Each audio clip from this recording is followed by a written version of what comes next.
Merci, Monsieur le Président. Monsieur le Premier ministre, la souffrance des Français est réelle. Les fins de mois sont difficiles pour beaucoup d'entre eux.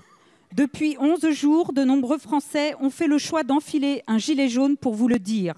Et depuis 11 jours, vous ne cessez de minimiser leur action. Pire, vous avez même stigmatisé leur mouvement ce samedi lors des événements sur les Champs-Élysées. Peste brune, séditieux, vos ministres ont utilisé des amalgames proprement scandaleux et inacceptables.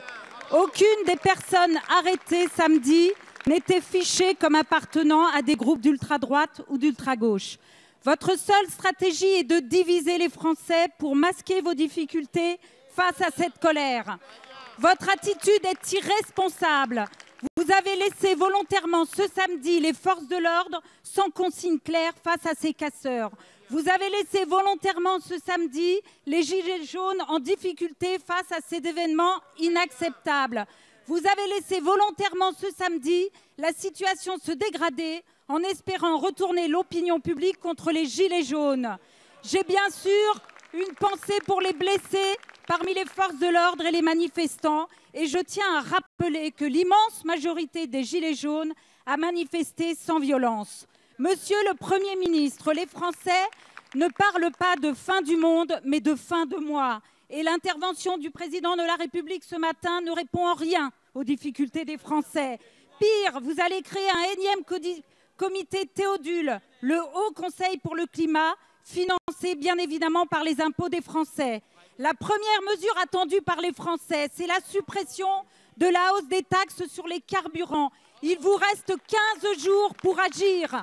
Les Français attendent le vote des députés. Quelles consignes allez-vous leur donner? Merci.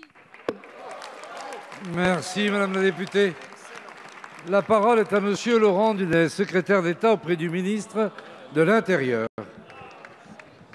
Monsieur le Président, Madame la députée, Mesdames et Messieurs les députés, vous nous interpellez sur la manifestation de samedi dernier.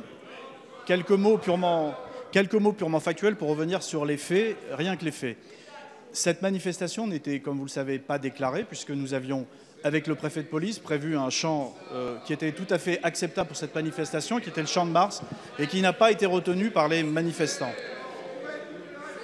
Sur la manifestation que vous évoquez, Madame la députée, et sur les incidents qui ont eu lieu au bas des Champs-Élysées, je ne peux malheureusement que vous confirmer que les incidents ont été provoqués par un certain nombre de militants des mouvances d'ultra-droite qui se sont portés au contact des barrages et qui ont provoqué un certain nombre d'incidents.